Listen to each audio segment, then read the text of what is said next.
All my life, I'd been used to solid structures, where every calculation had to be precise to the millimeter. But within my own family, I lived in an architecture riddled with favoritism, where my place was always predetermined in an obscure corner.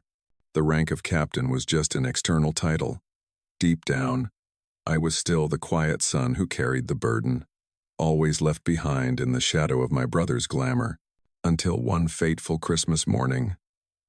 A $5 gift wasn't just a number, but a bell signaling the collapse of an illusion.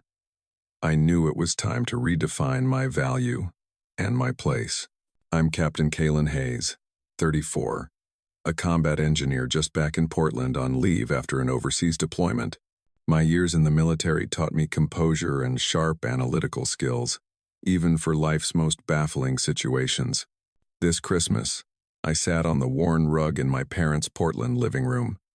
The scent of artificial pine and eager anticipation filled the air, but it was the anticipation of others. My brother, Finn, 32, twirled a shiny BMW key fob on his finger. The metal glinted under the Christmas tree lights. "My Beamer!" Finn shrieked, jumping up and down. My dad, Mr. Hayes, looked at him with unconcealed pride. My mom, Mrs. Hayes, clasped her hands under her chin, as if witnessing a miracle. The car, a pristine white BMW, sat in the driveway, complete with a giant red bow. Then it was my turn. My gift was a plastic piggy bank shaped like a cartoon character, still bearing a $1.99 price tag. Inside were 2 crisp dollar bills. "Open it, Kalen," Mom urged, her eyes expectant. "It's the start of your future home fund, darling." My fingers felt numb as I pried open the rubber stopper. Dad waved a dismissive hand. "Kalen has always been responsible with money. Not like Finn. He needs to focus on his design passions." He winked at Finn, who feigned annoyance. Finn flopped onto the sofa beside me, the faint scent of expensive cologne wafting over. "Don't worry, big brother. I'll drive you whenever you need," he said, patting my knee. "Your old Toyota is probably on its last legs anyway." A cold, sharp anger descended into my chest. Not an explosion, but a freezing into steel. This wasn't just a car, or $5. This was 34 years of my life, laid bare on Christmas morning. 34 years of being the responsible one. Captain Kalen Hayes, the dependable soldier. In return, not even my promotion to captain in the Army Corps of Engineers was mentioned, let alone celebrated. While Finn received a luxury car for his passion, everything became clear. I stood up. "Excuse me," I said quietly. "Restroom." I walked up the familiar stairs, past the wall covered in family photos. Most were of Finn. My few appearances were usually in the background. The bathroom door clicked shut, and I locked it. In the mirror, my face was calm. I pressed my palms against the cold marble sink. No tears, just a tightening pressure in my chest. Christmas night stretched on. I lay in my childhood bedroom, hearing Finn's laughter echo from downstairs. He and my parents were excitedly discussing the first trip in the new car. The clock read 2:17 a.m. I sat bolt upright and quickly packed. My old teddy bear from Grandma, the journal from my last deployment, a photo album from the military academy, things I had built for myself, the expensive gifts I'd bought for them, left them there. They were never about gratitude anyway. Memories flooded back. The time my parents borrowed all my savings from part-time jobs and college scholarships to fund Finn's 6-month artistic inspiration trip to Europe. I had to work while studying, accumulating debt. Then there were the times I managed the family's emergency fund, only for the money to disappear when needed, all transferred to Finn for his startup or to maintain his artist image. No, enough. The house was silent as I carried my backpack downstairs. The cold house keys rested in my palm for a moment. Then I placed them on the kitchen counter, next to the coffee maker. They had made their choice. Now, it was my turn to choose. I drove my Toyota pickup on the deserted highway. The dashboard clock read 3:42 a.m. The wipers swept incessantly, battling the thick snow. I turned down the radio. Bing Crosby's voice fading. "Merry Christmas," I murmured to the empty passenger seat. The word Merry caught in my throat, sounding like a mockery. Through Portland's southern suburbs, the heater of my 7-year-old Toyota, with over 200,000 miles, struggled to keep me warm. It had carried me over mountains, across deserts during my military service, through college, my first jobs, my promotions. Never once complaining, unlike that brand new BMW with its ridiculous red bow sitting in my parents' driveway. This Toyota of mine, it deserved to be in my life. Around 6 a.m., my phone vibrated. The screen lit up with Mom's picture. Not, "Are you safe?" but, "Did you remember to pay the utility bill for the vacation house before you left Seattle?" The house they bought for weekend getaways, which Finn then used for Instagram photo shoots. A truck sped past, splashing dirty snow onto the windshield.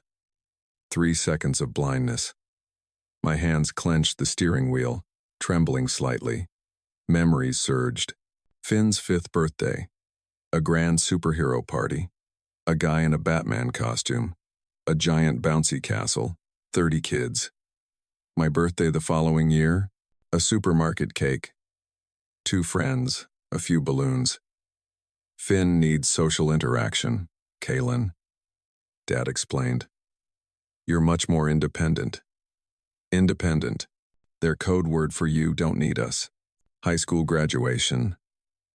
I was valedictorian, delivering a powerful speech. The family section was empty because Finn had a soccer game out of town. "We'll watch the tape, dear," Mom promised. The VHS tape sat untouched on my dresser until I left for college. "Finn needs encouragement, Kaylin. You always succeed without help." Without help. Their code word for "you're on your own." College years passed. I worked 25 hours a week. Took extra credits, managing with student loans and scholarships. Finn? He was finding his artistic inspiration across Europe on my parents' dime. "Finn needs to find himself," Dad said on a rare phone call. "You've always known who you are." Known who you are. Their code word for "you don't deserve to explore." My phone vibrated again. "This time, Dad." I let it ring. I pulled over to the side of the road, turned on my hazard lights, and buried my head in the steering wheel. Everything was clear. Dad controlled the money, denying me while financing everything for Finn. Mom manipulated emotions, making me feel selfish for wanting a little attention. A perfect system. One held the purse strings, the other held the emotional strings. My phone vibrated again. Not family. Zola Karam, my academy roommate. My best friend. "Kaylin, where are you? Are you okay?" Zola's voice rang out, warm and worried. She was in San Francisco, driving southbound. My voice was hollow. "Where to?" Zola asked, a hint of sharpness. "Don't know." It was the truth. I had plans to request a transfer to a civilian engineering role in San Francisco, but at that moment, my mind was blank. Zola was silent, then said decisively, "Come to San Francisco. Stay with me." Family doesn't treat each other like that. Zola knew everything. She had witnessed it. The care packages I received at the academy were only essentials, while Finn received designer clothes, the latest electronics. The holidays I spent in the dorms because plane tickets were too expensive, while my parents took Finn skiing in Aspen, then vacationing in Maui. I don't want to bother you, I said, out of habit. Stop it, Zola's voice was firm. You've spent your whole life helping others. Let someone help you for once. Those words opened something inside me. Help. A simple concept, yet astonishingly foreign. In my family, help always flowed one way towards Finn. Towards my parents, never towards me. Okay, I whispered. Good, Zola said. Text me your location every hour. Drive safe. I've already cleared out the guest room for you. She hung up. I slowly drove back onto the highway. For the first time since leaving Portland, my shoulders relaxed a little. By 7:30 a.m., I crossed the California border. The Welcome to California sign glowed in the early morning Sunday. My phone showed 17 missed calls.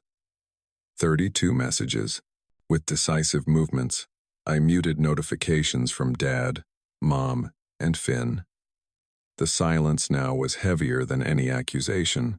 On my way into San Francisco, I stopped at a small diner off the highway. I hadn't eaten anything since Christmas Eve. The diner was empty. Only yellow light, reflecting off peeling Formica tables. An older waitress, with silver hair, approached with a coffee pot. Rough night, huh? She asked, filling my cup without waiting for an answer. Her name tag read, Agnes.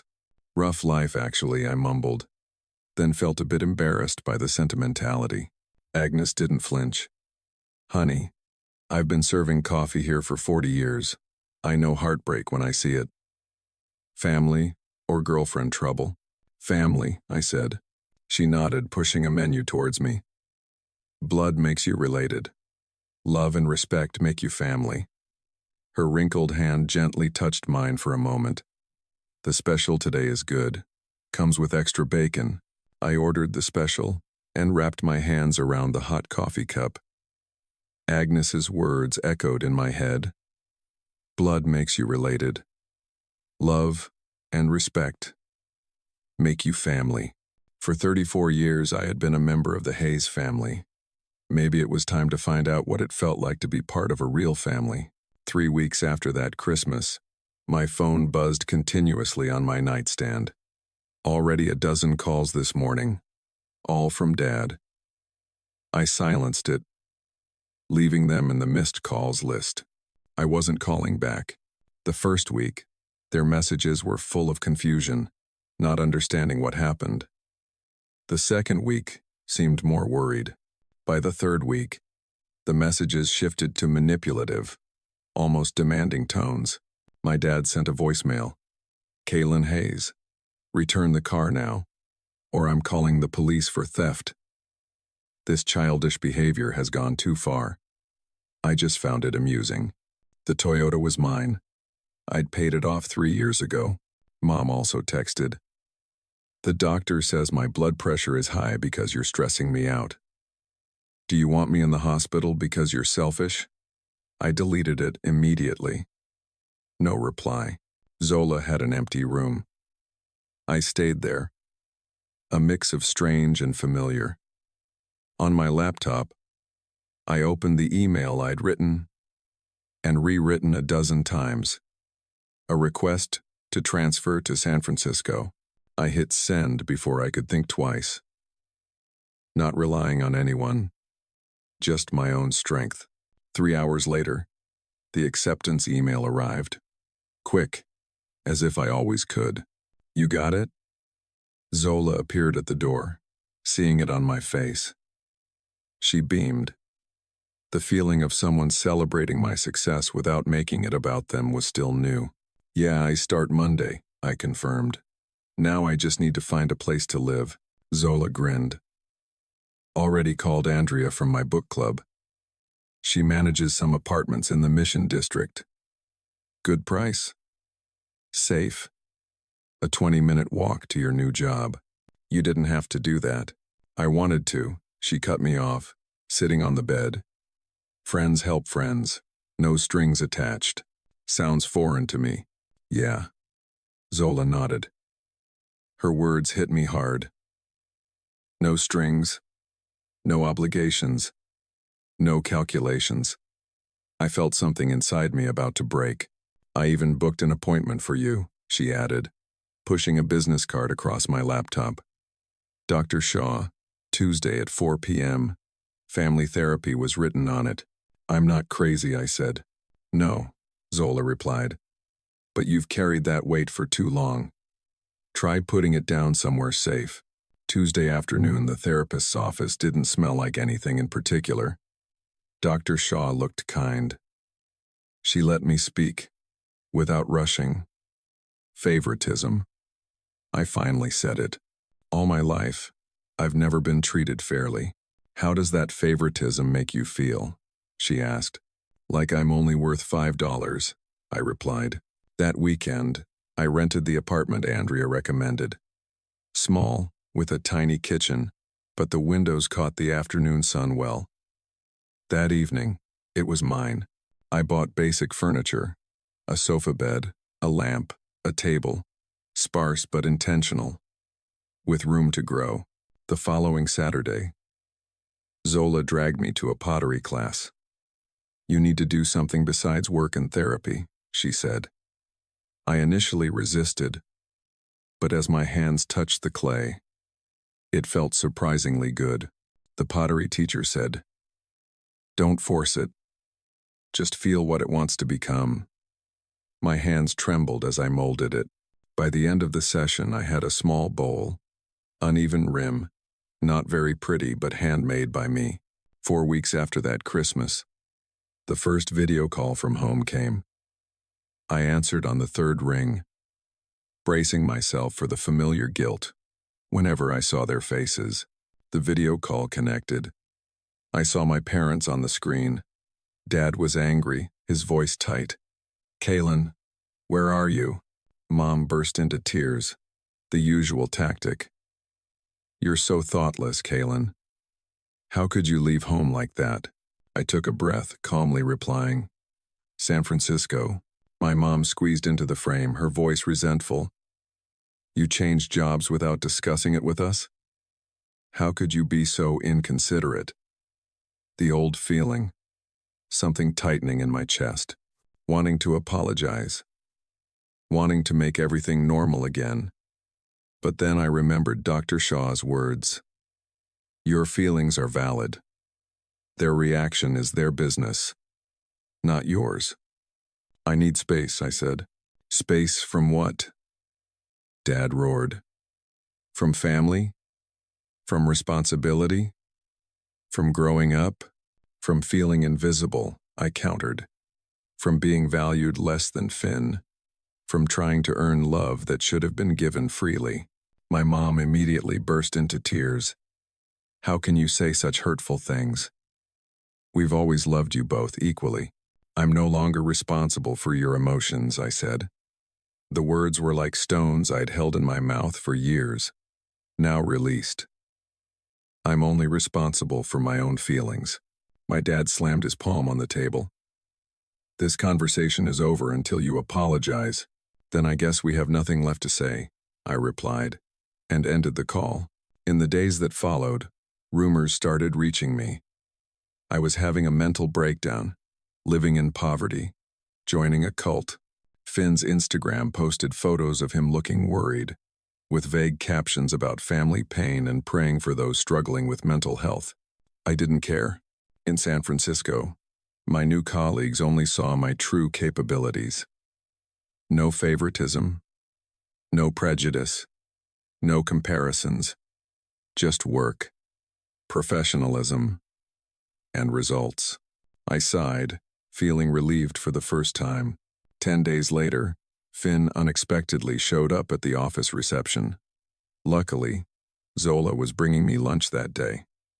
Kaylin is in a meeting, Zola announced coolly, and will be in meetings for a long time with uninvited guests. Every Wednesday evening, I continued my therapy group.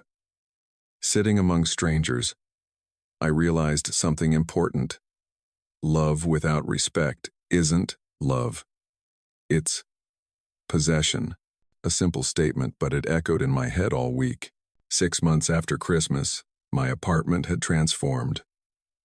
My handmade pottery now lined the windowsill, each piece prettier than the last. A proper bed had replaced the sofa bed. I was promoted to senior project manager. My salary increased, and I no longer worried about finances. On my bookshelf, the plastic piggy bank still Saturday.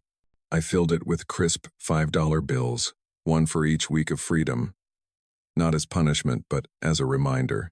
Sometimes, the smallest betrayals reveal the biggest truths. Then came my cousin Leif's wedding invitation. Only my name was on the guest list. No Finn, no parents. Just me. "What are you thinking?" Dr. Thorne asked. I traced the edge of the armrest, counting each brass tack. "I'm going." She raised an eyebrow slightly. "Quite a change from last week." "On my terms," I said quickly. I booked a room at the Hilton 4 blocks from the venue. Dad called twice, insisting I stay at their rented house with everyone. "And what did you say?" "Nothing." I smiled, recalling the satisfaction of letting Dad's voicemail fill with increasingly desperate messages. Boundaries are the message. 7 months of therapy had taught me how to protect myself. 7 months since that Christmas night I drove away. 7 months of rebuilding myself. During the therapy session, my phone vibrated. "Finn." His third text today. "Looking forward to seeing you this weekend. We need some brother time before the wedding gets crazy." I put my phone in my pocket without replying. Dr. Thorne noticed. "Your brother again?" Suddenly best friends. I laughed, but my voice sounded hollow. "He didn't text this much when we lived in the same city. What do you think he wants?" "An airport ride." "Money." The old Kalen who used to fix all his problems. I gently smoothed the fabric on my thigh. Night blue silk for the custom suit I'd ordered. The color of power, not reconciliation. "They've deployed the flying monkeys," I told Dr. Thorne. "Uncle Pete called last night, saying family sticks together. Aunt Agnes emailed that forgiveness is divine. Even Life's fiancé texted me on Facebook. They're quite coordinated. And how does that make you feel?" Before therapy, I would have said fine, always fine. Instead, I recognized my true emotions. A tight throat, cold sweat on my forehead, slightly trembling fingers. Afraid, I admitted, but also ready. That evening, I spread out the seating chart Leif had accidentally sent in a group email on my kitchen table. I was placed between my parents, directly opposite Finn. The harmonious family picture was prearranged. I reached for my phone. "Leif, Kalen here. I have a small seating request." Friday arrived with San Francisco fog, but it dissipated as the plane took off. The clouds broke somewhere over Oregon, revealing the landscape of my childhood. My heart beat faster as the plane began its descent into Portland. The rehearsal dinner venue glowed golden under the sunset. I stood on the sidewalk, touching the smooth stone pendant Zola had given me. "Strength isn't about not feeling fear," she had said. "It's about feeling it and still moving forward." I squared my shoulders and pushed open the heavy wooden door. Conversation stopped mid-sentence. Heads turned. My mom's hand flew to her throat. Dad's drink paused midway to his lips. I had changed. The Kalen who left that Christmas was a shadow. This man, in a meticulously tailored black suit, an emerald silk shirt, and leather shoes that clicked confidently with each step, was solid, present. The diamond chips on my cufflinks sparkled as I scanned the room, nodding greetings without rushing to anyone. Finn approached me. He no longer carried his old air of sophistication. "You look great," he said, giving me a brief hug. "Thanks," I replied, keeping my distance. "How's the BMW?" Finn's eyes darted away. "Oh, Um, I had to sell it. I drive a Honda now. More practical, you know. Over Finn's shoulder, I saw my parents standing with Aunt Wren. My mom dabbed at a tissue. Dad's shoulders were slumped, a posture I'd never seen. Cousin Wren leaned in close. Oh my God. I'm so glad you came. So much has happened since Christmas. Your parents are selling the house, she whispered. They say it's for medical bills, but everyone knows it's because they've supported Finn all these years. Now they're out of money. Before I could reply, a server passed with champagne. I took a glass. Uncle Leaf came to shake my hand. You look healthy, Kaylin. San Francisco suits you. I'm a senior project manager now, I said. Really? That's wonderful. He beamed. Throughout the evening, others came to chat. Cousin Michael said he always felt I was treated differently. Aunt Wren hugged me tight, whispering, Your dad lost his job 3 months ago. Your mom is on anti-anxiety medication. I listened, feeling strangely detached, like watching a movie. Dad cornered me during cocktails. The strong scent of bourbon hung around him. Family sticks together, Kaylin. His voice was familiar, but something was broken. At any cost, Dad? I looked him directly in the eyes. Or only some people get to stick together, while others are pushed aside. His face went pale. We've always supported you. $5 in a piggy bank. The words were soft, but hit their mark. That's how you supported me. He opened his mouth, then closed it, and walked away. In the restroom, my mom appeared beside me. Her eyes were brimming with tears. We miss you so much, she said, reaching out to touch me. I kept washing my hands. I miss the person I thought you were too. Back in the main room, Finn pulled me onto the balcony. The faint scent of roses wafted in. The BMW got repossessed.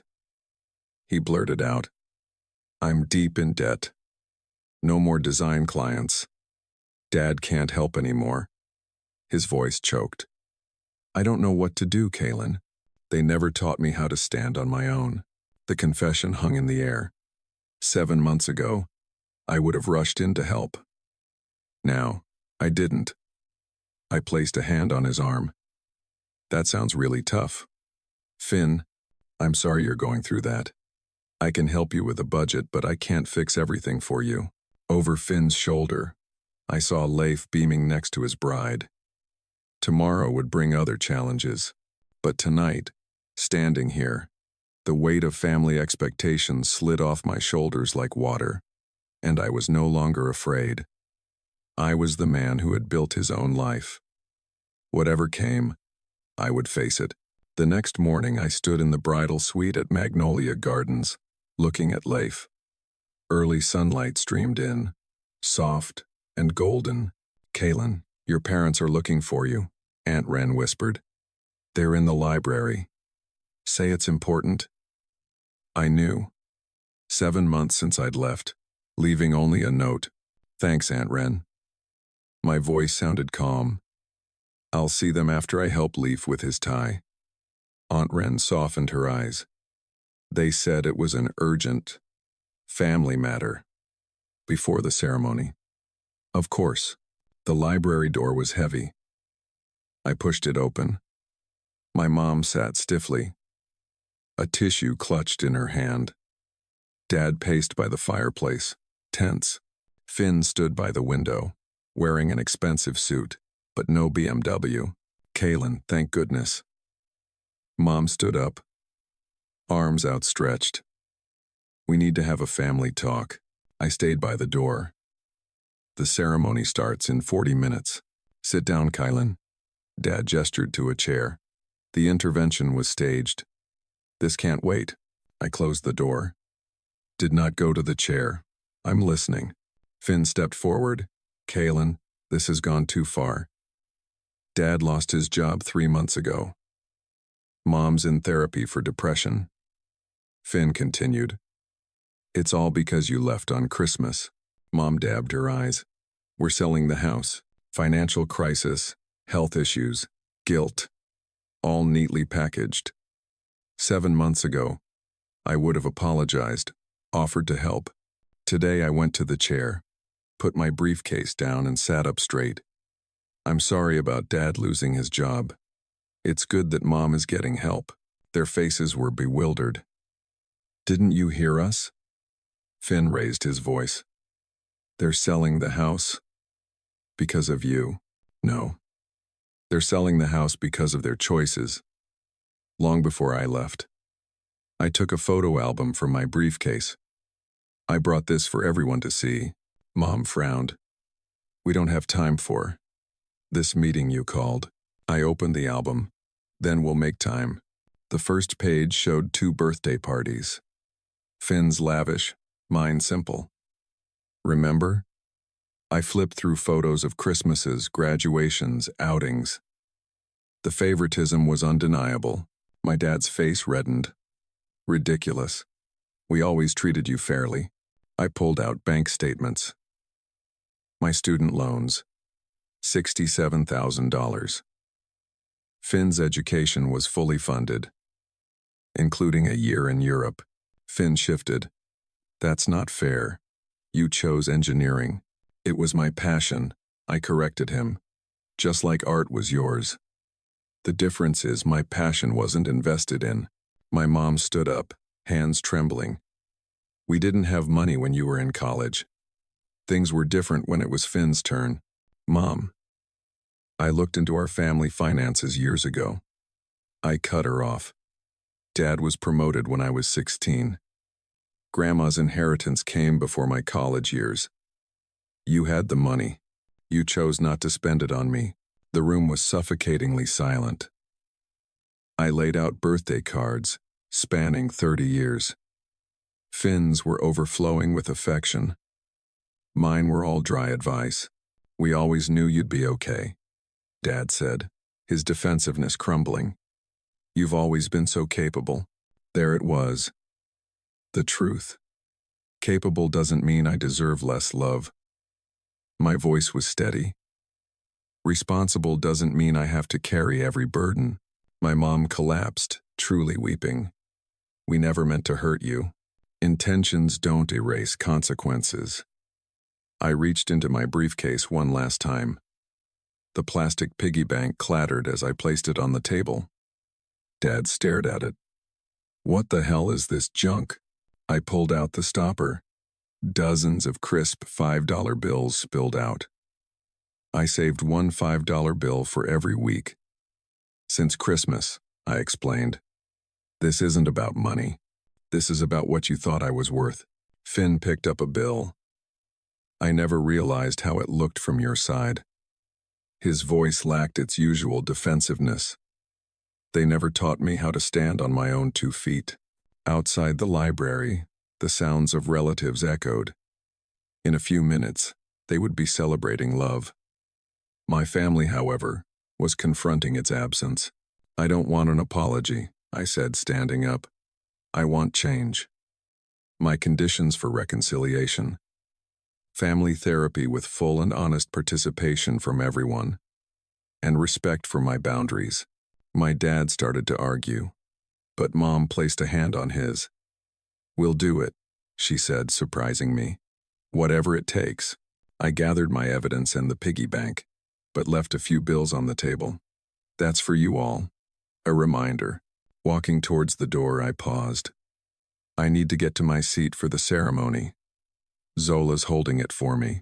As I walked out into the hall, my back straight, my heart lighter, I heard Finn whisper, "He's different." He was right. The Kalen of that Christmas was gone. In his place was a man who understood his worth was not determined by others. Christmas, 1 year later. Sunlight streamed across the hardwood floors of my San Francisco apartment.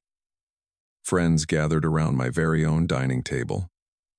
The scent of roasted turkey mingled with genuine laughter. To Kalen, Zola raised her glass.